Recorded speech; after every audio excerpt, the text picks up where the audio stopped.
Thank you so much for being here. I was in the hallway and I never saw so many of the people that I never see during the year. They live like 3 doors down from me or in the same town. So it's wonderful to have a get-together tonight. Thank you so much for coming. Also, I should mention that this piece that we just played, Red Lodge, is actually a town in Montana. For those of you that ski, I guess it's a famous place. It's the skiing world's paradise, gateway to the whatever. Okay, so and that's a world that's obviously, if you look at me, it's totally that's not my world. But I can play the piece, which is funny because this piece I discovered when the band was on tour in Washington State. And I went to a record store. There was a record store. In those days, it was fashionable. And it's becoming fashionable again. But anyway, I asked for a good fiddle CD. And they handed me this orange-colored, with this gentleman smiling out at me, and that was Peter Ostroushko's CD. Peter Ostroushko, he's from Minnesota. I'm from Minnesota. What? I came out here just to find him in Minnesota. Anyway, so we've played over the years, over many years. I've collaborated with him on many tunes. So he's just like a wealth of melodies. Okay, our next tune is actually one that should be familiar to those of you that listen to KMSU at 9 o'clock in the mornings. Anybody listen to KMSU at 9 o'clock in the morning? There's a program that's called Minnesota Morning. And this tune was commissioned for that program, and it was written by Steve Cloutier, who, by the way, is also a filmmaker. I just think it's just a sweet, sweet song, so I hope you enjoy it. Minnesota Morning.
I should start introducing some people here.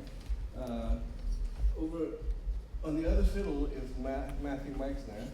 I forced him to play this concert. He had no choice because he's my student.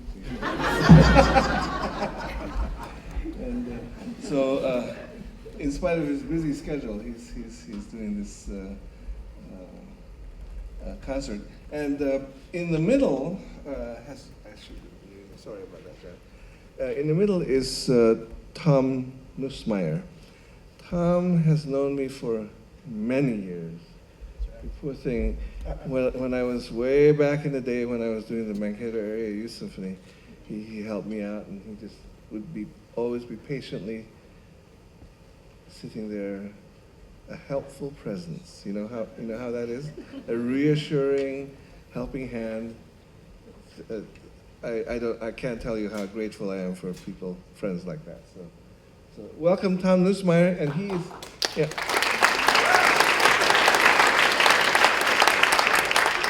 And he is pretending to be a French hornist, which is what this piece was written for. I don't know if you know, way back when, there was a group called the Paul Winter Consort, right?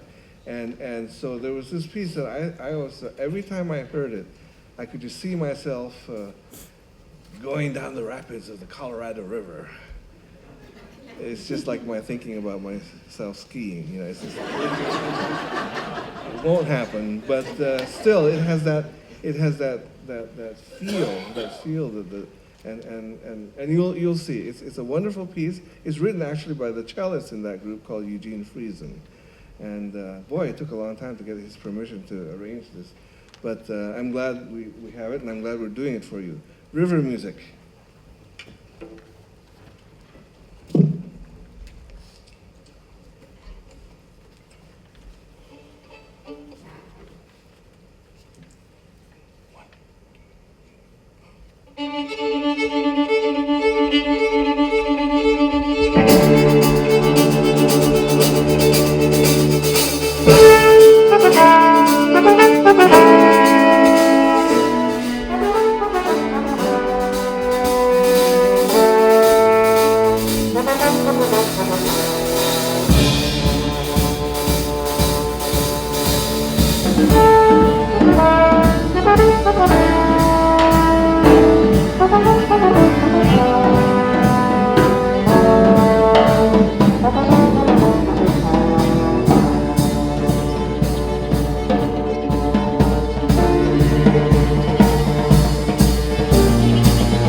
Several years ago, Palo and I and Aaron traveled to the east to play a memorial service for my sister-in-law, who succumbed to ovarian cancer. And I wrote a setting for viola, even though I'm on violin today, and glockenspiel, and piano. So we played it, and Aaron played it beautifully. For some strange reason, he decided that he was going to be nervous tonight, so he's not playing it. Instead, I coerced another student of mine, Jared, who's in the dark back there,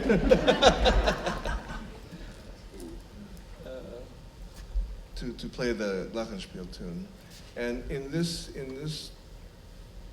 setting, you will hear two versions of the same psalm paraphrase. So I hope you enjoy it.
play it.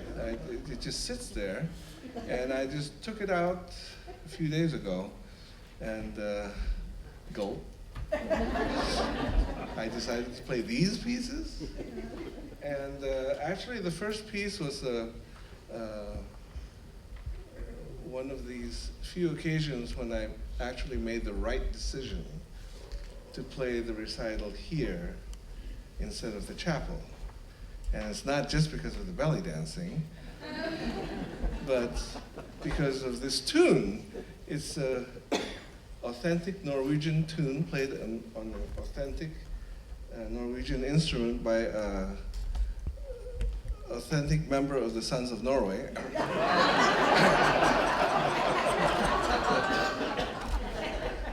But it's called the Fanitulen, and that is translated as the devil's tune.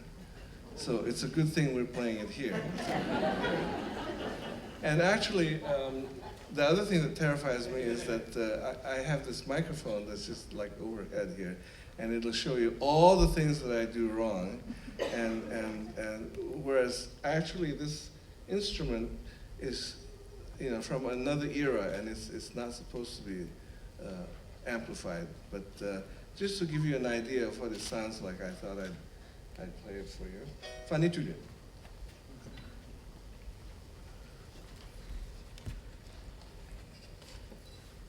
Oh, I have to tell you. There's this YouTube of it, and there's this old gentleman who's just lying there on the soft couch sofa, and he's just going. So I thought, I can do that. I always have to remind myself that don't ever say that.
Translated as, thank God it's almost over. Now this is my my fiddle, and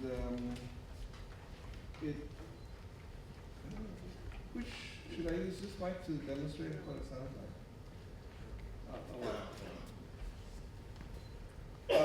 What happens is that it has these strings, but it has another layer of strings that is sympathetically vibrating. So if I play the strings and then stop it, you'll hear the resonating.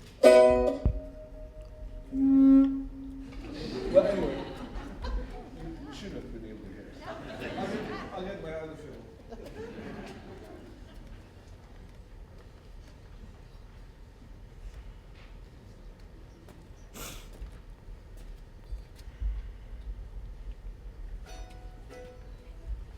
Now I call this the test of character, because I was looking for a hardanger fiddle for the school, and I found this one.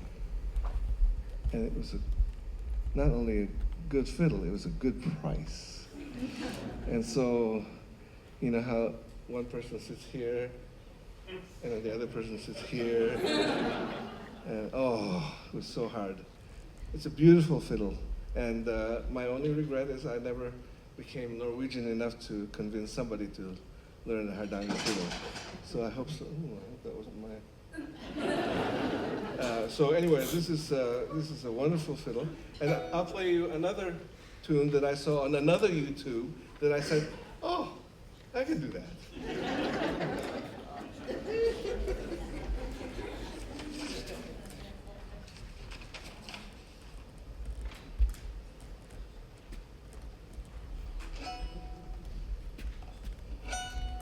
Oh, it's called Pluck Halling, and it is from Hallingdal, which is in the eastern portion of Norway.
But it's worth it. It's called Muna Boa, and it's by,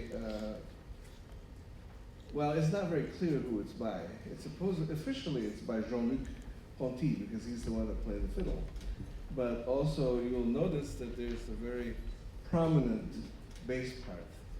The bass player in his band is a Cameroonian named Guy, G-Y, Guy Nsangwe.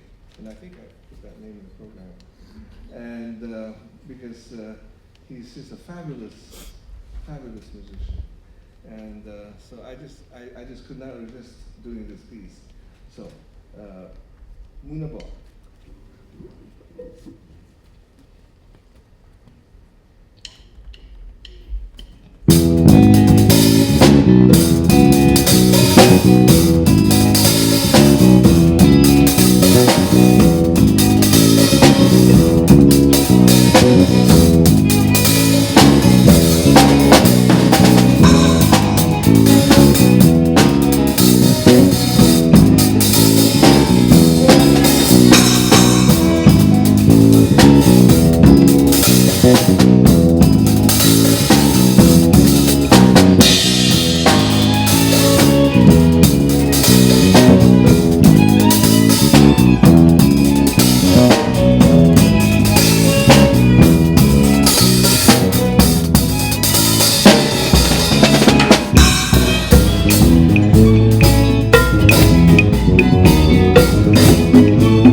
When we were starting to practice this, Chad and Zach emailed me saying, "Do you have a recording of this next tune? I can't find it anywhere."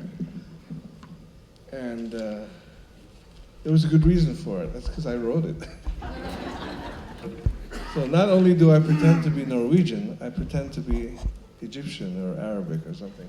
Anyway, so Hathor is one of these deities you see. It's like a human figure with a ox head with big horns and a round mandala in the middle of the horns. So that's Hathor. That's all I know about it. But since my daughter is a belly dancer, and since her name is Lakshmi, which is Indian, by the way, I guess. So anyway, it's all messed up. So here's me pretending to be a belly dance composer. But anyway, the RakStar Fusion dance corps from Mankato, and they're not only good dancers, they're good friends to my daughter, so welcome them.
first saw RakStar Fusion dance this in the Coffee Hag with a CD. And I heard this tune, this next tune, and guess what I said? Not only was it difficult, the time signature is 2-8, 2-8, 3-8, 2-8 in one bar. 2-2-3-2 per bar. It took me a while to figure that out. And so I'm glad I did. I love this tune. We were able to see, I dragged Palo to the Skyway Theater last season to see the Beats Antique, which is the group that does this. And so it was nice to see them. They're very, very accomplished dancers. And so I hope you enjoy this piece, Caterpillar. And of course I have to tell you the story of the Shakira Caterpillar. Okay, you know who Shakira is, okay? And so there's a wasp that injects its egg into a caterpillar. And so as the larva starts to partake of the innards, it forces the caterpillar to do all these contortions. So I just thought I'd lay that on you.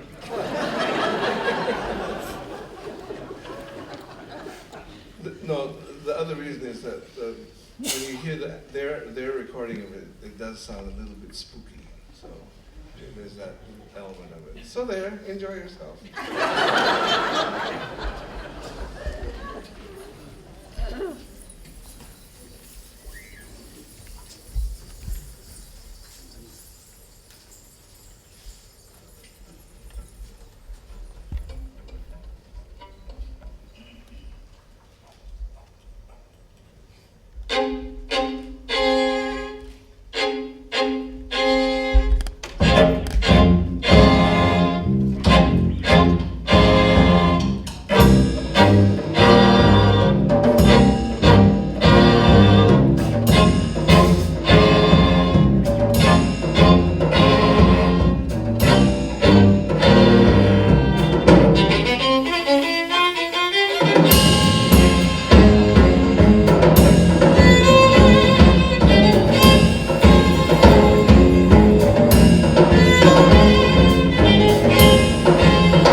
Nothing to say about this next piece.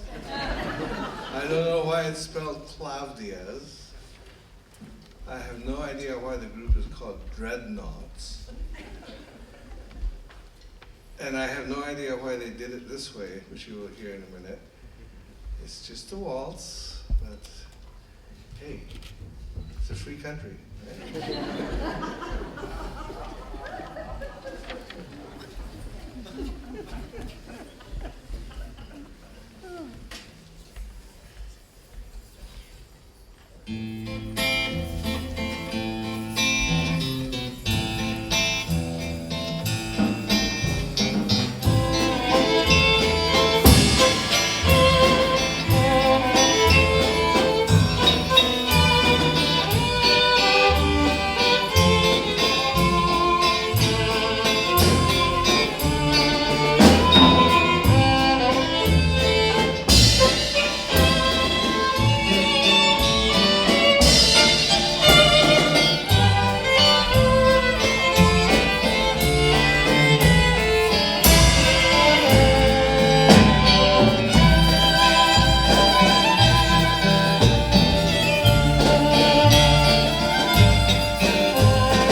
So I saw this group. Actually, I should say, one of my former students, Adrian Lo, sent me a recording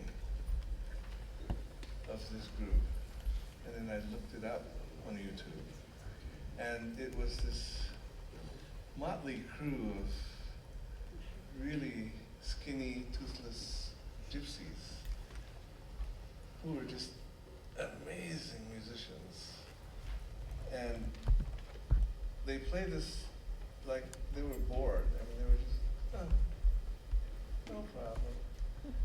And of course, I said, right? And so I want to share this with you because it's a wonderful piece, but it's a folk piece, and Taraf de Haïdouks is the name of that group, and it translates to a band of thieves. So,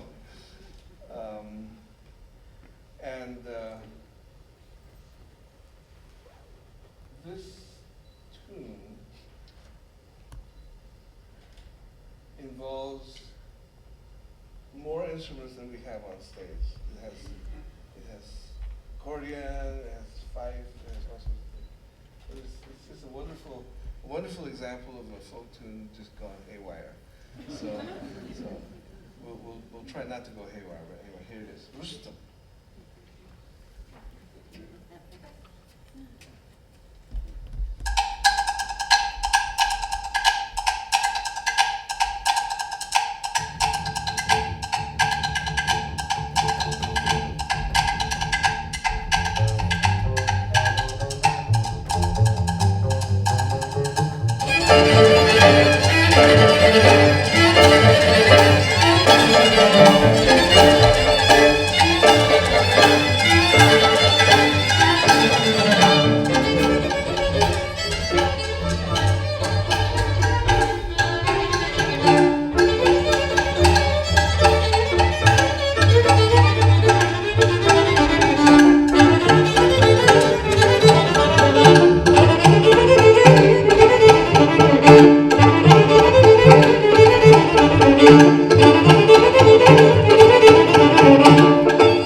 There are two brothers,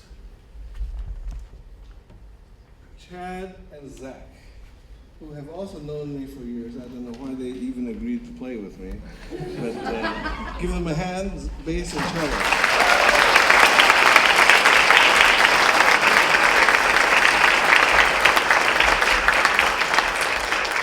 And there's no nicer fellow than the one that was sitting here.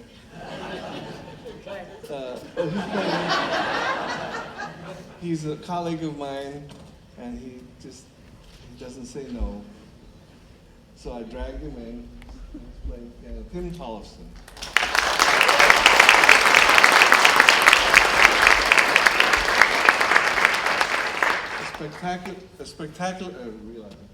A spectacular teacher who teaches, besides music theory and fundamentals, basics music. But he also teaches composition. And every year in the spring, we have a new music recital. And you'd be amazed at what these students can put out. What is the date of that? 23rd. I'm sorry? 23rd. Of this month? February 23rd. So try to come. You'll be amazed. You'll see some people writing hymns, some people writing solos, some people writing big ensembles. You just never know what to expect, and it's usually a big delight. So that's all his handiwork. And then finally, the person who's always at rehearsal 15, 20 minutes before everybody else is supposed to arrive. Real pro. He used to teach Aaron a long time ago. Chaz Draper.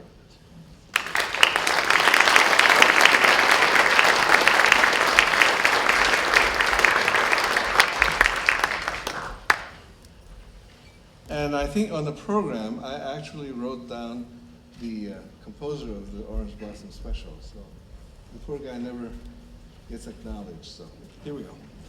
Orange Blossom. And thank you again for coming. I hope you had a good time. And this is my last recital on campus, so memorable. I'm retiring.